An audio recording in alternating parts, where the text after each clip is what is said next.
ফরিদপুর সদরের রেল ক্রসিংয়ে মাইক্রোবাসের ট্রেনের ধাক্কায় ৫ জনের মৃত্যু হয়েছে। এই ঘটনায় আহত হয়েছেন আরও ২ জন। দুপুর ১২টার দিকে উপজেলার গেরদা ইউনিয়নের মুন্সিবাজার এলাকায় কাফুরা রেল গেটে এই দুর্ঘটনা ঘটে। তবে তাৎক্ষণিকভাবে হতাহতদের পরিচয় পাওয়া যায়নি। প্রত্যক্ষদর্শীরা জানান, ফরিদপুর থেকে ঢাকায় যাচ্ছিল ট্রেনটি। একই সময় রেল লাইন পার হচ্ছিল মাইক্রোবাসটি। সেই সময় ট্রেনটি মাইক্রোবাসটিকে ৫০ গজ দূরে টেনে হিঁচড়ে নিয়ে যায়। পরে মাইক্রোবাসটি খাদে পড়ে যায়। এতে ঘটনাস্থলে ৩ জনের মৃত্যু হয়। আহত ৪ জনকে উদ্ধার করে ফরিদপুর মেডিকেল কলেজ হাসপাতালে নেওয়া হলে আরও ২ জনের মৃত্যু হয়। স্থানীয়দের অভিযোগ, রেল গেটটিতে কোনো গেটম্যান না থাকায় প্রায়ই দুর্ঘটনা ঘটে। আজ রাত 10টায় চিকিৎসার জন্য লন্ডনের উদ্দেশ্যে রওনা হবেন বিএনপি চেয়ারপারসন বেগম খালেদা জিয়া। কাতারের আমিরের পাঠানো বিশেষ এয়ার অ্যাম্বুলেন্সে ঢাকা ছাড়বেন তিনি। মেডিকেল বোর্ডের ৬ জন চিকিৎসক বেগম খালেদা জিয়ার সফর সঙ্গী হচ্ছেন। বেগম খালেদা জিয়া এই দেশের মানুষের কাছে পরিচিত আপসহীন নেত্রী হিসেবে অবশেষে উন্নত চিকিৎসার জন্য বিদেশ যাচ্ছেন। ২০১৮ সালে দুর্নীতির মামলায় সাজাপ্রাপ্ত হয়ে কারাগারে বন্দী হন এ নেত্রী। তারপর থেকেই তার শারীরিক অবস্থার অবনতি হতে থাকে। ২০২০ সালে বঙ্গবন্ধু শেখ মুজিব মেডিকেলে ভর্তি হওয়া থেকে শুরু হয় তার চিকিৎসা। দফায় দফায় চিকিৎসা চলতে থাকে বিএনপির এই শীর্ষ নেতার। সাথে চলে সরকারের কাছে উন্নত চিকিৎসার জন্য বিদেশ যাওয়ার অনুমতি প্রার্থনা। অন্তত ৬ বার পরিবারের সেই আবেদন নাকচ করেছে আওয়ামী লীগ সরকার। সিসিইউ এবং আইসিইউতে বেগম খালেদা জিয়ার জীবন সংশয়ে দেখা দিয়েছে অনেকবার। তবুও তাকে বিদেশ যাওয়ার অনুমতি দেয়নি শেখ হাসিনা। অবশেষে অন্তর্বর্তী সরকার তাকে সকল মামলা থেকে মুক্ত করে দিয়েছেন বিদেশে চিকিৎসা নেওয়ার সুযোগ। ৩ বারের সাবেক প্রধানমন্ত্রী খালেদা জিয়া দীর্ঘদিন থেকে liver cirrhosis, kidney, heart, diabetes, arthritis সহ নানা শারীরিক অসুস্থতায় ভুগছেন। এর মধ্যে লিভার, কিডনি ও হৃদরোগকে বেগম জিয়ার জন্য সবচেয়ে ঝুঁকির কারণ মনে করেছেন তার চিকিৎসকরা। সবকিছু ঠিকঠাক থাকলে আজ রাত 10টায় কাতারের আমিরের পাঠানো বিশেষ এয়ার অ্যাম্বুলেন্সে করে তিনি ঢাকা ছেড়ে যাবেন। সাথে যাচ্ছেন তার ছোট ছেলের স্ত্রী সৈয়দা শামিলা রহমান, মেডিকেল বোর্ডের ৬ সদস্য, এছাড়াও চেয়ারপারসনের উপদেষ্টা পরিষদের সদস্য এনামুল হক চৌধুরী, নির্বাহী কমিটির সদস্য তাবিত আউয়াল ও খালেদা জিয়ার একান্ত সচিব ABM আব্দুস সাত্তার সহ ব্যক্তিগত কয়েকজন কর্মকর্তা কর্মচারী। লন্ডন ক্লিনিক বলে একটা অনেক পুরনো হসপিটাল আছে, ওখানে ওনাকে ভর্তি করা হবে। উনি এয়ারপোর্ট থেকে সরাসরি ওখানে যাবেন। চিকিৎসকদের ওখানে ওনাকে পরীক্ষা নিরীক্ষা করবেন। তার পরবর্তীতে ওনাদের পরামর্শক্রমে পরবর্তী সিদ্ধান্ত গ্রহণ করা হবে। খালেদা জিয়ার এই চিকিৎসা ভ্রমণের বাইরে আরও একটি অসামান্য দৃশ্য দেখার জন্য উন্মুখ হয়ে আছে দেশ আর তার দল। লন্ডনে নেমেই বিএনপির ভারপ্রাপ্ত চেয়ারম্যান তারেক রহমানের সাথে দেখা হবে মা বেগম খালেদা জিয়ার। তার সঙ্গে দীর্ঘদিন পর তার দেখা হবে, প্রায় ১.৫ যুগ পরে। সেই মা যখন তার সন্তান দেখবেন, স্পর্শ করবেন, সেটা আমার কাছে অভূতপূর্ব বলে মনে হয়। আগামী দিনগুলোতে গণতন্ত্রের উত্তরণের যে নির্বাচন বা অন্যান্য প্রসঙ্গ, পরিবর্তন, সেই বিষয়গুলো হয়তো আলোচনা হতে পারে। তবে সর্বাগ্রে সবার প্রথম চিকিৎসাটাই মুখ্য থাকবে। যুক্তরাজ্যে পৌঁছানোর পর সরাসরি তাকে লন্ডন ক্লিনিকে ভর্তি করা হবে। সেখানে কিছুদিন চিকিৎসা নেয়ার পর যুক্তরাষ্ট্রের মেরিল্যান্ডে জনস হপকিন্স বিশ্ববিদ্যালয়ের হসপিটালে খালেদা জিয়ার চিকিৎসা নেয়ার কথা রয়েছে। ৭৯ বছর বয়সী এই নেত্রী সম্পূর্ণ সুস্থ হয়ে আবারও রাজনীতির হাল ধরবেন সেই আশায় এখন বিএনপির সমর্থক, তার দল ও পরিবার। আর তাই তার সুস্থতার জন্য দেশবাসীর কাছে দোয়া চেয়েছেন তারা। Farhana Juthi, DBC news, Dhaka. BNP chairperson Begum Khaleda জিয়াকে যুক্তরাজ্যের লন্ডনে নেওয়ার জন্য কাতারের আমিরের পাঠানো বিশেষ এয়ার অ্যাম্বুলেন্সে রয়েছে আইসিইউ সহ উন্নত সব সুবিধা। আর যুক্তরাজ্যের যে লন্ডন ক্লিনিকে চিকিৎসা নেবেন সেটিতে ব্রিটিশ রাজ পরিবারের সদস্যদের পাশাপাশি বিভিন্ন দেশের রাষ্ট্রপ্রধান, রাজনীতিবিদ, অভিনেতা ও ধনাঢ্য ব্যক্তিরা চিকিৎসা নেন। বিএনপি চেয়ারপারসন বেগম খালেদা জিয়াকে যুক্তরাজ্যে নেয়ার জন্য কাতারের আমিরের পাঠানো বিশেষ এয়ার অ্যাম্বুলেন্স সোমবার রাতেই ঢাকায় পৌঁছেছে। বিশেষায়িত এই এয়ার অ্যাম্বুলেন্স কাতারের আমিরের পরিবারের সদস্যরা জরুরি চিকিৎসার জন্য দূরবর্তী কোথাও যেতে ব্যবহার করেন। ইউরোপিয়ান এরোস্পেস কর্পোরেশনের তৈরি এয়ারবাস A319 মডেলের এই এয়ার অ্যাম্বুলেন্সে আছে অত্যাধুনিক সব সুবিধা। এয়ার অ্যাম্বুলেন্সের ভেতরে নিবিড় পরিচর্যা ইউনিট আইসিইউ রয়েছে, ভেন্টিলেটর, ডিফিব্রিলেটর, ইনফিউশন পাম্প এবং উন্নত কার্ডিয়াক মনিটরের মতো সুবিধাও আছে। তবে অ্যাম্বুলেন্সের ধারণ ক্ষমতা সহ বিস্তারিত সব তথ্য গোপন রেখেছে কাতার কর্তৃপক্ষ।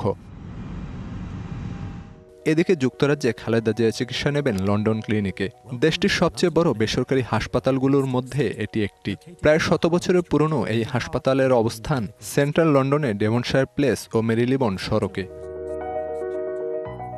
ক্যান্সার, ইউরোলজি ও গাইনোলজি চিকিৎসার জন্য সুনাম রয়েছে লন্ডন ক্লিনিকের। রয়েছে রোবোটিক সার্জারির ব্যবস্থাও। লন্ডন হাসপাতালে ব্রিটিশ রাজপরিবারের সদস্যদের পাশাপাশি চিকিৎসা নেন বিভিন্ন দেশের রাষ্ট্রপ্রধান, রাজনীতিক, অভিনেতা ও ধনাঢ্য ব্যক্তিরা। ব্রিটিশ যুবরাজ উইলিয়ামের স্ত্রী ক্যাথরিন এই হাসপাতালেই চিকিৎসা করিয়েছেন।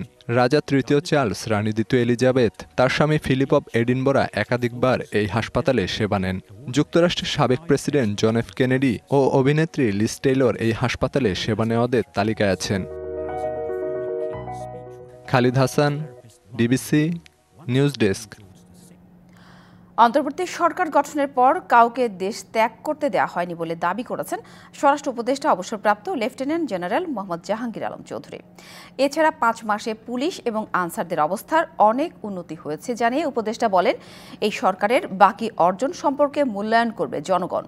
রাজধানীর মালিবাগে এসবি ও সিআইডির অফিস পরিদর্শন শেষে উপদেষ্টা আরও বলেন, বিগত সরকারের সবচেয়ে বড় সমস্যা ছিল অর্থ পাচার। বাংলাদেশ ব্যাংক থেকে তথ্য নিয়ে দ্রুত একটি রিপোর্ট দিতে সিআইডির কর্মকর্তাদের নির্দেশনা দেওয়া হয়েছে বলেও জানান তিনি।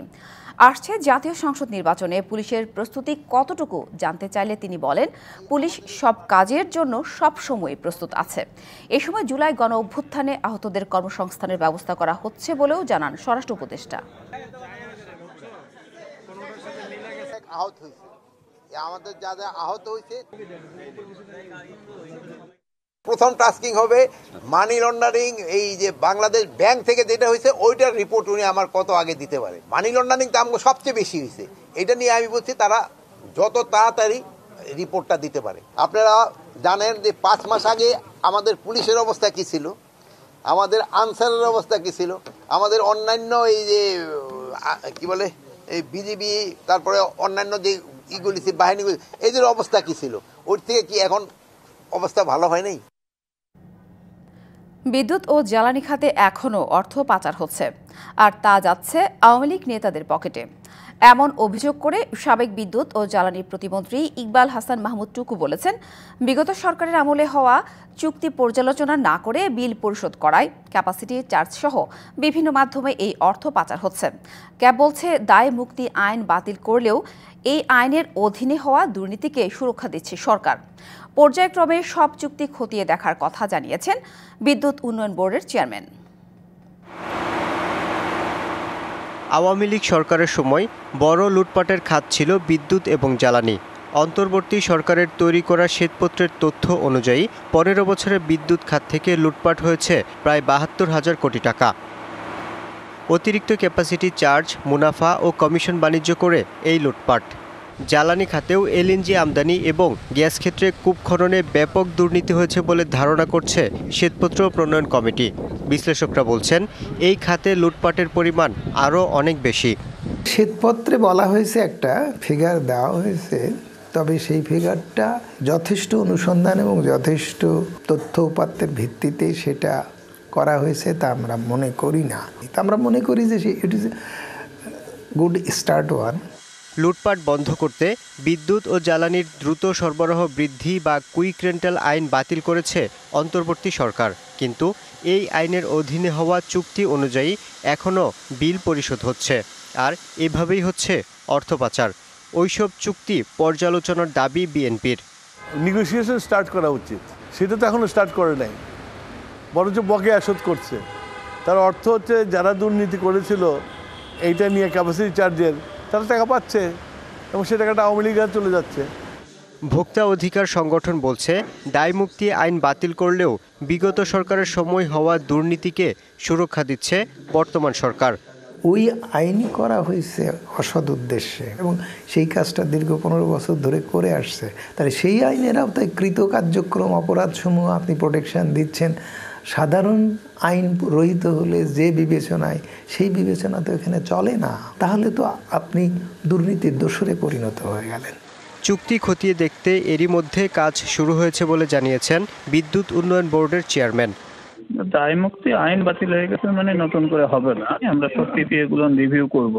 বাংলাদেশ সরকার একটা কমিটি করেছে, সেই কমিটি কি সুপারিশ করে দেখা যাক। আমরাও আমাদের মতো করে পিপিএ গুলো রিভিউ করার জন্য একটা কমিটি করছি। It will take some time. গত 1.5 দশকে কুইক রেন্টাল আইনের অধীনে অন্তত 91টি চুক্তি হয়েছে। Yusuf Rana, DBC news, Dhaka. এখন দেখবেন জুলাই আগস্ট গণ অভ্যুত্থানে শহীদদের পরিবারের চিত্র নিয়ে বিশেষ প্রতিবেদন জুলাই ক্ষত, নিবেদন করেছে এক্সপো গ্রুপ।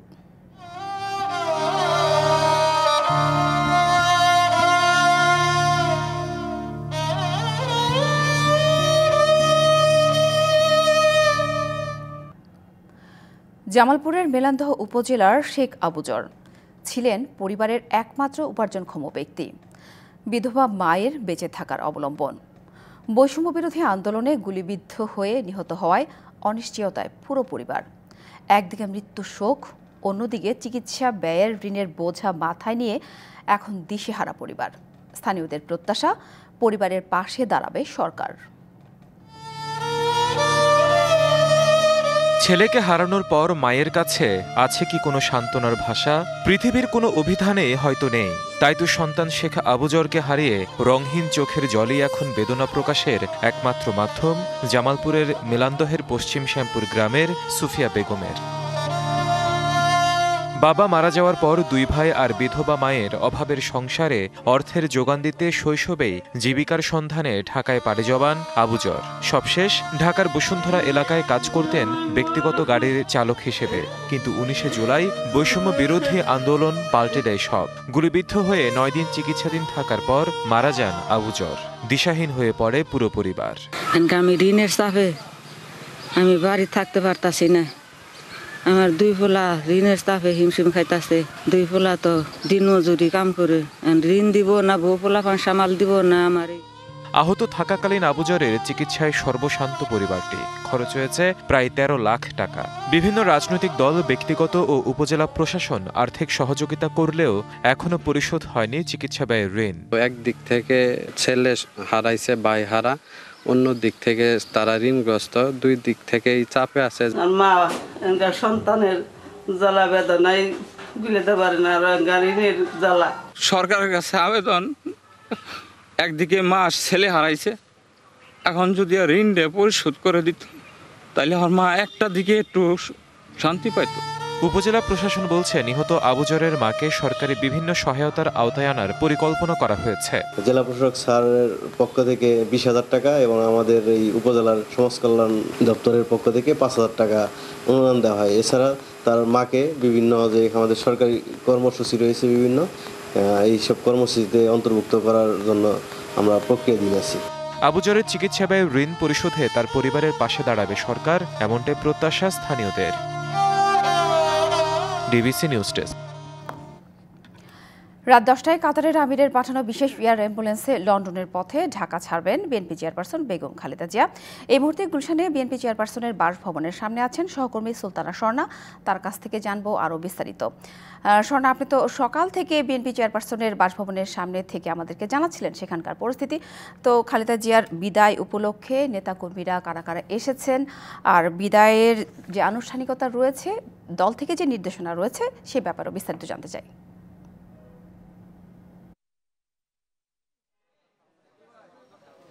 অবশ্যই, সাথে আমরা সকাল থেকেই কিন্তু গুলশানের 2 বিএনপি চেয়ারপারসনের বাসভবন ফিরোজার সামনে অবস্থান করছি এবং সকাল থেকে আমরা কিন্তু নেতাকর্মীদের তেমন আনাগোনা দেখতে পাইনি। এবং আপনি জিজ্ঞাসা করছিলেন আসলে নেতাকর্মীরা কেউ এসেছেন কিনা, সে ধরনের আসলে নেতাকর্মীদের কিন্তু সমাগম আমরা দেখতে পাইনি। তবে এখন বিচ্ছিন্নভাবে কয়েকজন কর্মী আসছেন এবং কথা বলছেন। তবে যেহেতু গণমাধ্যমে কিন্তু বিভিন্নভাবে এবং তার পাশাপাশি বিভিন্ন প্রেস নোটেও কিন্তু বিএনপির সিনিয়র নেতারা অর্থাৎ মির্জা ফখরুল ইসলাম আলমগীর মহাসচিব এবং তার পাশাপাশি কিন্তু যুগ্ম মহাসচিব রুহুল কবির রিজভী কিন্তু গতকাল প্রেস বিজ্ঞপ্তিতে বলেছেন যেন আজ কোনো ধরনের বিশৃঙ্খলা তৈরি করা না হয়।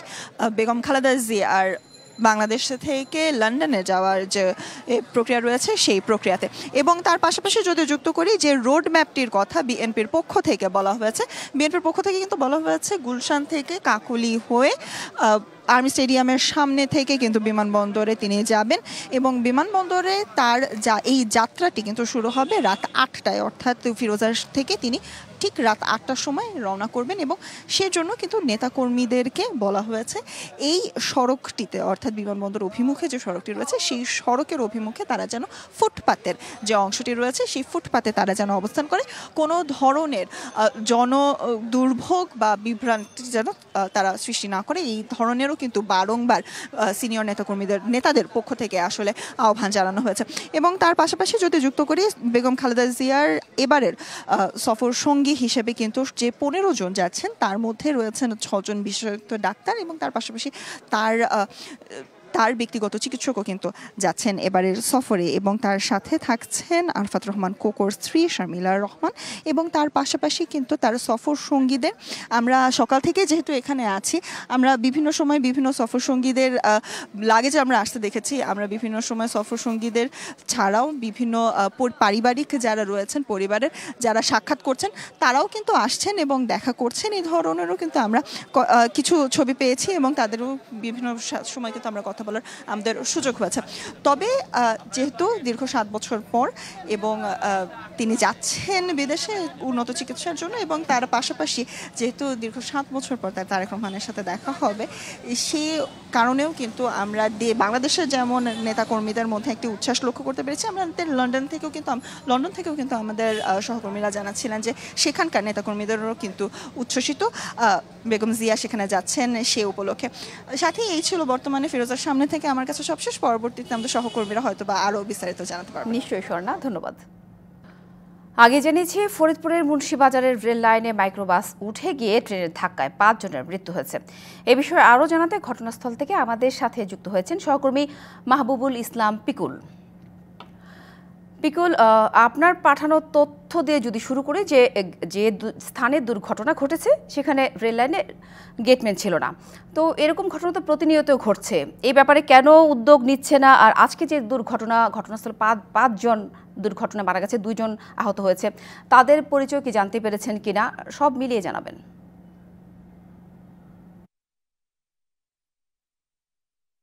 সাথী, আপনার মাধ্যমে জানাতে চাই যে ফরিদপুরের গেরদা ইউনিয়নের কাফুরা নামক রেল ক্রসিং এর কাছে একটি মাইক্রোবাস এবং রেলের মুখোমুখি সংঘর্ষ হয় এবং সংঘর্ষে কিন্তু ঘটনাস্থলে 3 জন মারা যায় এবং 2 জনকে ফরিদপুর মেডিকেল কলেজ হাসপাতালে নেওয়া হলে এখানে কিন্তু 2 জন মারা যায়। আরও 2 জন যাত্রী আহত অবস্থায় ফরিদপুর মেডিকেল কলেজ হাসপাতালে ভর্তি করা হয়েছে। যে আপনার মাধ্যমে আরও জানাতে চাই যে স্থানে দুর্ঘটনাটা ঘটেছে এই এলাকায় কিন্তু রেল ক্রসিং এর যে গেটম্যান থাকার কথা সেখানে কিন্তু গেটম্যান নেই। তো প্রায়শই দেখা যায় যে ফরিদপুরে কয়েকটি স্থানে রেলের যে গেটম্যান না থাকার কারণে সড়ক দুর্ঘটনাগুলি ঘটছে। তো এ ব্যাপারে যারা সংশ্লিষ্ট আছে তাদেরকে কিন্তু উদ্যোগ নেওয়া প্রয়োজন, না হলে প্রতিনিয়ত এরকম ঘটনা ঘটবে। এছাড়া আমি যতটুকু জানতে পেরেছি, আমি ফরিদপুর মেডিকেল কলেজ হাসপাতালে এখানে আছি, এখানে যে মর্গে যে লাশগুলি আছে তাদের 2-1 আত্মীয় স্বজন এখনো আসেনি, তবে লাশের যারা পরিচয়ের চেষ্টা করছে সংশ্লিষ্টরা। তবে জানা গেছে যে এরা প্রত্যেকেই নারায়ণগঞ্জের থেকে এসেছিলেন এবং নারায়ণগঞ্জের দিকে যাচ্ছিল এবং যে রেলটির নামটা মধুমতি এক্সপ্রেস। তো এর সাথে এই মাইক্রোটির সংঘর্ষ ঘটেছে। তো এই মুহূর্তে আমি ফরিদপুরের জেলা প্রশাসন, পুলিশ প্রশাসন ঘটনাস্থল পরিদর্শন করেছেন। তারা এই লাশের চিহ্নিত করে তাদেরকে আত্মীয় স্বজনের কাছে হস্তান্তরের প্রক্রিয়া চালাচ্ছে। এই ছিল আমার কাছে সর্বশেষ সড়ক দুর্ঘটনার খবর। ধন্যবাদ পিকুল। সাবেক প্রধানমন্ত্রী শেখ হাসিনার সবশেষ প্রেস সচিব নাইমুল ইসলাম খান ও তার পরিবারের সদস্যদের সম্পদ খতিয়ে দেখতে অনুসন্ধানে নেমেছে দুর্নীতি দমন কমিশন। মঙ্গলবার কমিশন এই সিদ্ধান্ত নেয়। দুদকে আসা আর্থিক গোয়েন্দা প্রতিবেদনে উল্লেখ রয়েছে, নাইমুল ইসলাম খান ও তার স্ত্রী সন্তানদের ব্যাংক হিসাব 163টি। তারা এসব হিসেবে 386 কোটি টাকা জমা করেছেন। এর মধ্যে 379 কোটি 52 লাখ টাকা উত্তোলন করে নিয়েছেন। বর্তমানে হিসেবগুলোতে ৬,২৭ লাখ টাকা জমা রয়েছে। এছাড়া পরিবারের 4 সদস্য ক্রেডিট কার্ড ব্যবহার করেন 12টি। এই কার্ডগুলো দিয়ে 28 লাখ টাকার বেশি লেনদেন করা হয়েছে। প্রতিবেদন পর্যালোচনায় দেখা যায় নাইমুল ইসলাম খানের ব্যক্তিগত ব্যাংক হিসেবের সংখ্যা 91টি। এসব হিসেবে 249 কোটি টাকা জমা হয়। এর মধ্যে 238 কোটি 34 লাখ টাকা তিনি উত্তোলন করেছেন। রাজধানীর পুরানা পল্টনের মানিকগঞ্জ ভবনটি ঝুঁকিপূর্ণ অবস্থায় ছিল। ভবনে ছিল না পর্যাপ্ত অগ্নি নির্বাপন ব্যবস্থাও। ভবনের আগুন নিয়ন্ত্রণে আসার পর এসব কথাই জানিয়েছেন ফায়ার সার্ভিস ও সিভিল ডিফেন্সের উপপরিচালক মোহাম্মদ সালেউদ্দিন। এর আগে সকাল 9:30টায় 4তলা ভবনের 2য় তলায় একটি ল চেম্বারে আগুন লাগে। খবর পেয়ে ঘটনাস্থলে পৌঁছে আগুন নেভানোর কাজ শুরু করে সিদ্দিক বাজার ফায়ার স্টেশনের 2টি ইউনিট। পরে যোগ হয় আরও 5টি ইউনিট। ফায়ার সার্ভিসকে সহায়তায় কাজ করে 2 প্লাটুন বিজিবি। প্রায় 1 ঘন্টা চেষ্টার পর সকাল 10:30টায় নিয়ন্ত্রণে আসে আগুন।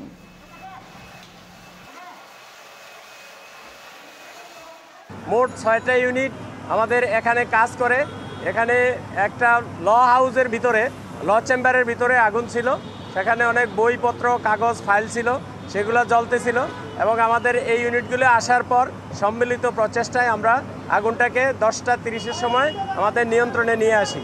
আর এই আগুনে কেহ আহত বা নিহত হয় নাই। চলচ্চিত্র তৈরিতে সরকার কোনোভাবে প্রভাবিত করবে না। পরিচালকরা নিজ উদ্যোগে তৈরি করতে পারবেন বলে জানিয়েছেন সংস্কৃতি উপদেষ্টা মোস্তফা সরোয়ার ফারুকী। মঙ্গলবার সকালে সচিবালয়ে এসব কথা বলেন তিনি। ইতিহাস যেন আর কখনো মুছে ফেলা না হয় সেজন্য সরকার কাজ করছে উল্লেখ করে আহ্বান জানান জুলাই বিপ্লবে যার কাছে যে ভিডিও আছে তা সংরক্ষণের। সংস্কৃতির বিকাশ ও বিকেন্দ্রীকরণে 8টি বিভাগীয় শহরে কর্মশালা ভিত্তিক চলচ্চিত্র নির্মাণে উদ্যোগের কথাও জানান উপদেষ্টা। এজন্য 8 জন পরিচালকের নামও ঘোষণা করা হয়েছে। তারা হলেন অনম বিশ্বাস, হুমায়রা বিলকিস, নুহাস হুমায়ুন, শাহিন দিল রিয়াজ, মোহাম্মদ তৌকিক ইসলাম, শঙ্খ দাশগুপ্ত, তাসমিরা আফরিন মৌ ও রবিউল আলম রবি। সবচেয়ে বড় বৈষম্য তো রাজধানী কেন্দ্রিক। মানে আপনি দেখবেন যে আমাদের সব কিছুই রাজধানীতে, রাজধানীর বাইরে যেন আর বাংলাদেশটা এক্সিস্ট করে না। এই প্রজেক্টটার মাধ্যমে 8টা বিভাগীয় শহরে যে ওয়ার্কশপ হবে, আমি বিশ্বাস করি সেটা একটা উন্মাদনা তৈরি করবে এবং আমাদের মূল লক্ষ্যটাই হচ্ছে এই উন্মাদনাটা তৈরি করা সারা দেশ জুড়ে। মেরিল পেট্রোলিয়াম জেলির সৌজন্যে এবার জানাবো শীতের গল্প।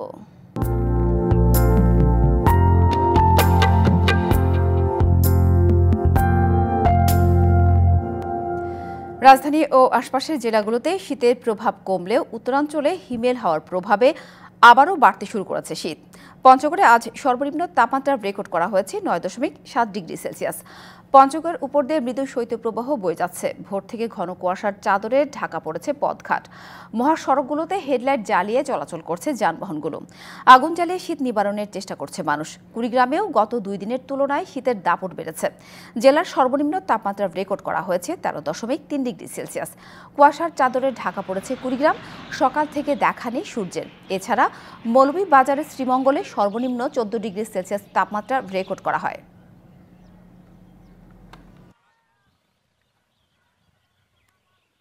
কুয়াশাতে ঠান্ডাতে গাড়ি বের করতে পারি না, অন্ধকার ঘরতে বেরিয়েছে কুয়াশা জন্য আমি থাকতে পারছি না। এখন আমার আওয়ামী লোক কর্ম একদিন না করলে পেটে ভাত যায় না। লেবুর সুঘ্রাণ আরো বেশি, ত্বকের যত্ন আরো বেশি, চলে আরো বেশি। আপনার পকেটে কি বিদেশি না বাংলাদেশি? ভারতের কারাগারে বন্দী থাকা 90 বাংলাদেশি জেলে ও নাবিক দেশে ফিরেছেন।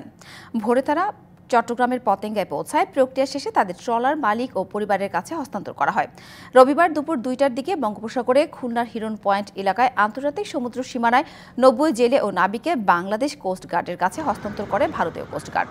90 জেলে ও নাবিকদের মধ্যে 78 জন 9 ডিসেম্বর বঙ্গোপসাগরে মাছ আহরণের সময় ভারতের জলসীমায় ঢুকে পড়লে ভারতীয় কোস্টগার্ড তাদের আটক করে। বাকি 12 জন বিভিন্ন সময় মাছ ধরতে গিয়ে ভারতের জলসীমায় ঢুকে পড়েছিলেন। একই দিনে বাংলাদেশি কোস্টগার্ড 95 জেলে ও নাবিককে ভারতীয় কোস্টগার্ডের কাছে হস্তান্তর করেছে।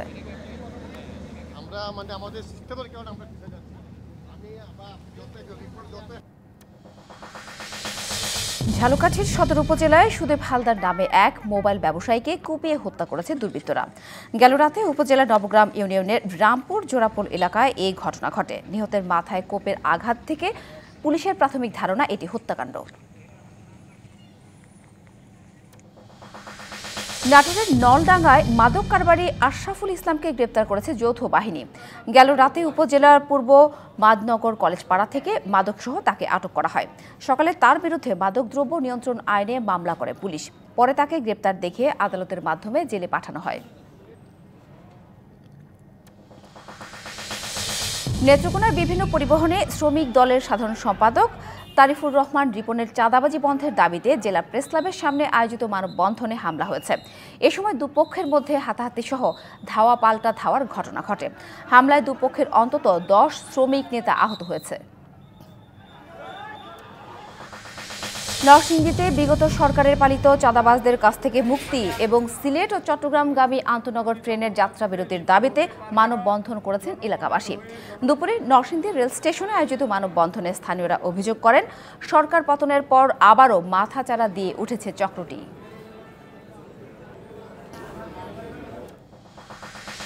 শক্তিশালী তুষার ঝড় ব্লেয়ারের তাণ্ডবে বিপর্যস্ত যুক্তরাষ্ট্রের পূর্বাঞ্চল। এর প্রভাব পড়েছে 30টিরও বেশি অঙ্গরাজ্যে। এখন পর্যন্ত প্রাণহানি হয়েছে 6 জনের। বিদ্যুৎ বিচ্ছিন্ন অন্তত 2.5 লাখ মানুষ। বাতিল হয়েছে 2000-এর বেশি ফ্লাইট। 2024 সালের যুক্তরাষ্ট্রের প্রেসিডেন্ট নির্বাচনকে বৈধতা দিয়েছে মার্কিন কংগ্রেস। স্থানীয় সময় সোমবার কংগ্রেস অধিবেশন শুরুর পর এই অনুমোদন দেন দেশটির আইন প্রণেতারা। সামাজিক যোগাযোগ মাধ্যমে এই স্বীকৃতিকে রিপাবলিকানদের জন্য ইতিহাসের একটি বড় মুহূর্ত হিসেবে উল্লেখ করেছেন ডোনাল্ড ট্রাম্প। সংবাদে এই ছিল এখনকার মতো। ডিবিসি নিউজের সংবাদগুলো পড়তে ভিজিট করুন dbcnews.tv আর ভিজিট করুন ডিবিসি নিউজের ফেসবুক পেজ এবং ইউটিউব চ্যানেল। ডিবিসির সঙ্গেই থাকুন।